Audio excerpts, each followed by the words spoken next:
Alhamdulillahi Rabbil Alamin, wal aqibatu lil muttaqin, wassalatu wassalamu ala sayyidina Muhammad wa ala alihi wa ashabihi ajma'in.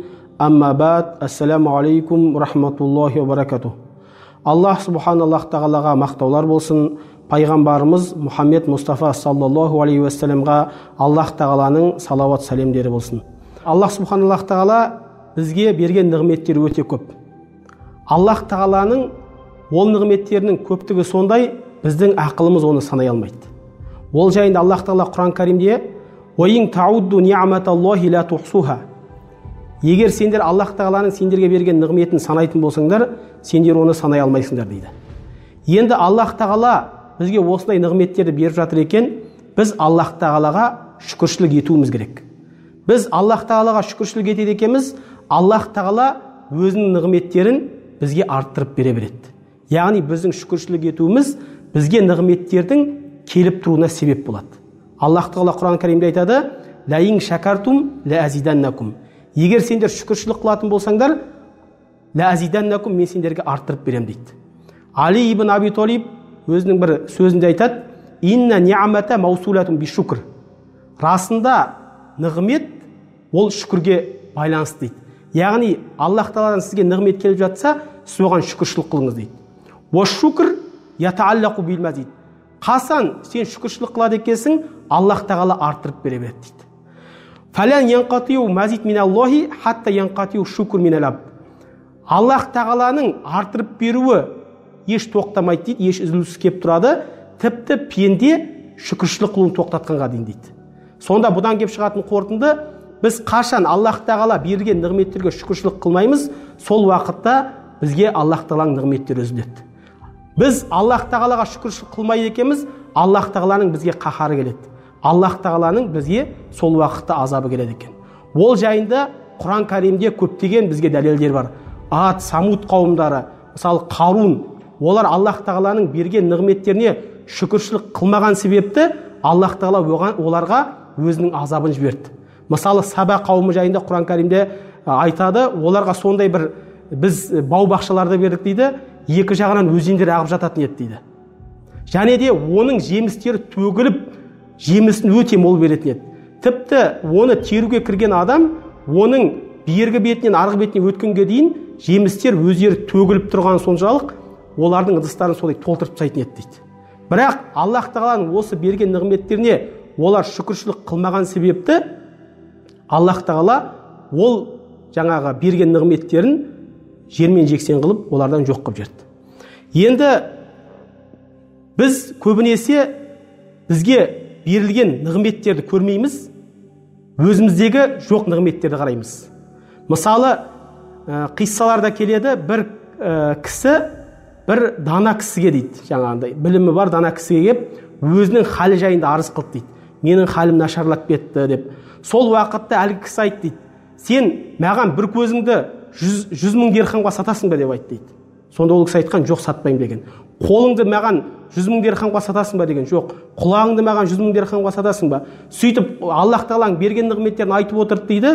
Ана кісі бәрінде жоқ деп жауап берді дейді. Сонда Аллах тағала саған 100 миллиондаған дирхамдарды берген екен, сен өзіңнің қажетіңді арыз қылып маған кеп тұрсың деп айтқан екен. Сондықтан біз өзімізге қарайтын болсақ, Аллах тағала бізге көп нығметтерді берді.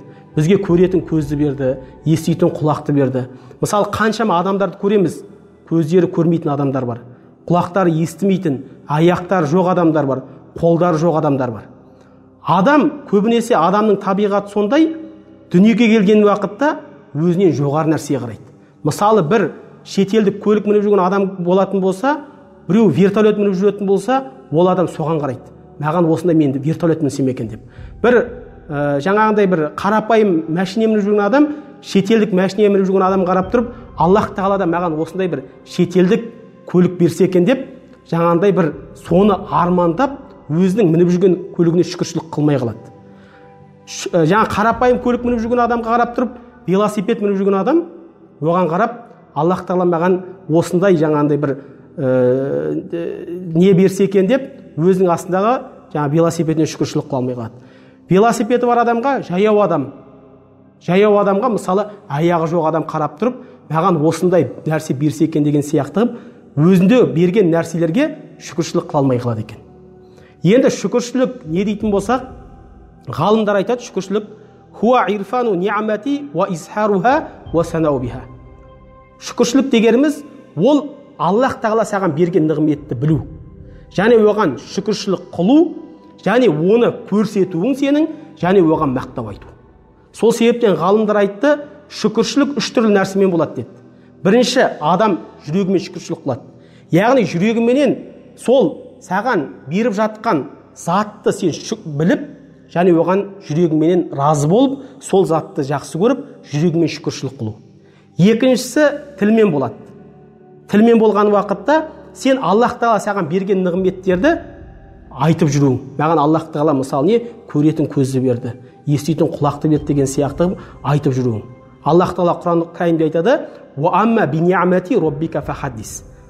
Расында Аллах тағаланың берген нығметтерін фахаддис сен айтып жүр деп осылай бізге келтіреді. Және үшіншісі, адам дене мүшелеріменен сол нәрсеге шүкіршілік қылу. Мысалы, Аллах тағала саған көруші көзді берді ме, Аллах тағала соны саған бұйырған нәрсеге қолданып, одан жаңағы қайтарылған нәрсеге оны қолдану болмай қалады. Яғни Аллах тағала көзді берді, сен онымен халал нәрселері қара. Аллах тағала саған құлақты берді, онымен жаңағындай халал нәрселерді есту, өсек, аяң, ондай нәрселерді есту, ол Аллах тағаланың берген нығметіне нанкөрлік болып қалады екен. Ал Аллах тағала Құранда айтады, Аллах тағала Құранға кәрімде айтады: "Уалаин кафартум инна азаби лашадид". Егер сендер менің берген нығметтеріме күфірлік қылатын болсаңдар, қарсы шығатын болсаңдар, онда менің азабым қатты деп бізді ескертеді. Енді бұл білеміз, шүкірлік деген бұл Аллах тағаланың сипат есімдерінен. Пайғамбарлардың барлығы осы шүкіршілік қылған, бұл пайғамбарлардың сипаттарынан. Және де осы шүкіршілік қылушылардың сәйіді мырзасы ол біздің пайғамбарымыз саллаллаху алейхи вассалам. Бірде Айша анамыз айтады, пайғамбарымыз саллаллаху алейхи вассалам маған түнде келді дейді. Сөйтіп менімен төсекке бас қойды да айтты: "Ей Абу Бәкірдің қызы Айша, маған Аллах тағалаға құлшылық қылуға рұқсат бер" деп айтты дейді. Сөйтіп сол түннің ортасынан бастап таң атқанша тұрып намаз оқыды дейді. Жылағандар сондай, екі көзінен аққан жасы оның пайғамбарымыз саллаллаху алейхи вассаламның сақалдарын намдады дейді. Сөйтіп Біләл радиллаху анху таң намазына азан айтып шақырған уақытта соған дейін намазын оқыды дейді. Және де Айша анамыз айтады, пайғамбарымыз саллаллаху алейхи вассалам аяқтары ісігенше, яғни көп тұрғаннан намаз оқитын еді дейді. Сонда мен айтатын едім дейді: "Ей Алланың елшісі, сіздің ақырғы, алдыңғы, кейінгі күнәларыңыз кешірілгенсіз ғой. Сіз неге соншама өзіңізді қинайсыз?" деген уақытта пайғамбарымыз саллаллаху алейхи вассалам не деп жауап беретін еді? "Афала акуну абдан шакуро". Мен шүкір қылушы пенделерден болсам болмайды ма деп жауап беретін еді. Енді бұл бізге Аллах тағала қандай нығмет берсін? Аз нығмет бере ме, көп нығмет бере ме? Оның міндетті түрде ертең қияметте сұрау бар. Ол жайында пайғамбарымыз саллаллаху алейхи вассалам хадистерде келеді, пайғамбарымыз саллаллаху алейхи вассалам бір күні қатты күн ыстық уақытта далаға шықты дейді. Яғни бұл арабтарда күн қатты, осы 5-ін уақытынан кейін шамамен 2-ден аса уақыт күн қатты ыситын уақыт. Бұл кездерде олар өз негізі ұйықтап дем алады. Осы уақытта шықты дейді пайғамбарымыз саллаллаху алейхи вассалам. Сөйтіп Абу Бәкір радиллаху анху көрді. Абу Бәкір радиллаху анхуды көрді, Омар радиллаху анхуды көрді. Екеуіне барып, сендерді не шығарды деген уақытта олар не деп жауап берді? Бізді шығарған нәрсе аштық деді. Сонда пайғамбарымыз саллаллаху алейхи вассалам айтты: "Мені де шығарған нәрсе сол нәрсе" деді. Яғни мені де шығарған нәрсе аштық деді. Сөйтіп үшеуі жиналып бір ансарилық сахабаның үйіне барады. Әлгі ансарилық сахаба оларға ағаштың астына бір не жасап, дастархан жасап, жаңа жерде құрма, салқын су әкеліп, оларға сол нәрсені береді. Сонда пайғамбарымыз саллаллаху алейхи вассалам құрма, жаңа салқын суды ішіп болғаннан кейін пайғамбарымыз саллаллаху алейхи вассалам көздерінен жас ағып жылады дейді.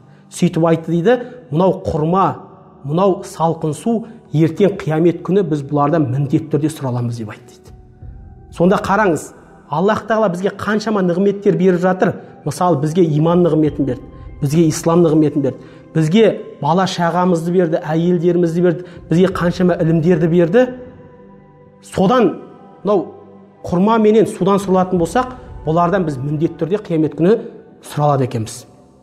Енді бұл жерде жаңа ғалымдарымыз айтады, бұл хадистен алатын біздің нелеріміз, егер адам осы ішіп жеп ешқандай шүкіршілік қылмайтын болса, оған қиямет күні одан міндетті түрде сұралады.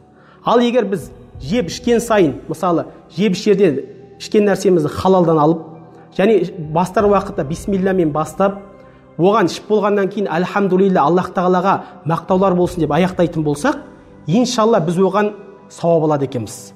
Аллах пайғамбарымыз саллаллаху алейхи өзінің хадисінде айтады: инналлаха ла ярду анил абди айякула аклатан ва яшроба шурбатан фаяхмадуху алейха. Аллах тағала бір пендесінен риза болады дейді. Ол бір кішкентай, бір жұтым су ішіп, бір түйір нан жеп, Аллах тағалаға мақтау айтатын пендесін Аллах тағала одан разы болады дейді. Сондықтан біз қашан бір жаңағы сондай бір Аллах тағаланың берген бір жаңа жұтым су болсын, соны ішкен уақытта Аллах тағалаға мақтау айтатын болсақ, Аллах тағала бізден разы болады екен. Екінші, ғалымдар айтады, бұл жерде пайғамбарымыз саллаллаху алейхи вассаламның жылау себебі неге десе, пайғамбарымыз саллаллаху алейхи вассалам кейінгі үмметке сабақ болу үшін жылады дейді. Әйтпесе пайғамбарымыз саллаллаху алейхи вассалам жаңа айтып өттік, шүкір қылушылардың сәйід еді. Себебі пайғамбарымыз саллаллаху алейхи вассалам кейінгі келетін үмметтердің осындай берілген нығметтерге шүкіршілік қылмайтын білді дейді. Сол себептен оларға үлгі ретінде бұл су құрмадан сұралатын болсаң, басқа нәрселерден міндетті түрде сұралатынын білдіру мақсатында пайғамбарымыз саллаллаху алейхи вассалам жаңағыдай жылады дейді. Себебі Аллах тағала Құранда айтады: "Ва қалилум мин ибадия шакур". Расында менің аз ғана құлдарым шүкіршілік қылушылар дейді. Шүкіршілік қылушылар дейді. Және де бір қиссада келтіреді, пайғамбарымыз жаңа бір кісіге кіріп қалды дейді. Екі қолы жоқ, екі аяғы жоқ. Сөйтіп әлгі кісіге кірген уақытта әлгі кісі былай деп айтып жатты дейді: Аллах тағалаға мақтаулар болсын, басқаларға бәлелеген нәрсемен мені бәлелеген жоқ. Аллах тағалаға мақтаулар болсын, және көптеген мақлұқаттардың, жаратылыстардың ішінде мені басқаларынан абзал қылған Аллах тағалаға мақтаулар болсын деп айтты дейді. Сонда ана кісі таңғалып, сен Аллах тағалаға қалай мақтаулар айтып жатсың? Яғни екі қолың жоқ, екі аяғың жоқ, көзің көрмейді. Сен Аллах тағалаға қалай мақтау айтып жатсың деген уақытта әлгі кісі айтты дейді: мен Аллах тағалаға маған өзін Аллах тағаланы зікір қылушы тіл бергеніне шүкіршілік қыламын деп айтты дейді. Және де осы Аллах тағаладан қорқатын жүрек бергеніне Аллах тағалаға шүкіршілік қыламын деп айтты дейді. Және осындай қиыншылықтарға, сынақтарға сабыр қылатын дене бергеніне Аллах тағалаға шүкіршілік қыламын деп айтты дейді. Сондықтан Аллах тағала Құран кәрімде айтады: "Сумма ла тусалунна йаума изин анин наим". Расында сендер қиямет күні әрбір сендерге берілген нығметтен сұраласыңдар дейді. Сондықтан біз қандай Аллах тағала берген нығмет болсын, біз Аллах тағалаға шүкіршілік қылуымыз керек. Біз шүкіршілік қылады екенбіз, иншалла Аллах тағала ол нығметімізді бізге арттырып бере береді. Ал біз шүкіршілік қылмайды екенбіз, Аллах тағаланың сол уақытта бізге азабы келеді. Және де пайғамбарымыз саллаллаху алейхи вассалам дайым өзі дұға қылатын болған: Аллахумма ани аля зикрика ва шукрика ва хусни ибадатик. Аллахым, маған сені зікір қылуға, және саған шүкіршілік қылуға, және саған көркем түрде ғибадат қылуға маған көмек бер, маған жәрдем бер деп Аллах тағаладан көп сұрайтын болған. Сондықтан Аллах тағалаға біз көп дұға қылуымыз керек. Аллах тағала өзі шүкіршілік қылатын пенделерінен қылсын бізді. Аллах тағала бізге нығметтерін толтырып беретін, нығметтерін жаңағы дайым кеп тұратын пенделерінен қылсын. Аллах тағала баршамызды осы шүкіршілік қылатын пенделерінен қылуын баршамызға нәсіп етсін. Субханакаллахумма бихамдик, ашхаду ан ла илаха илля ант, ва астағфирука ва атубу илейк.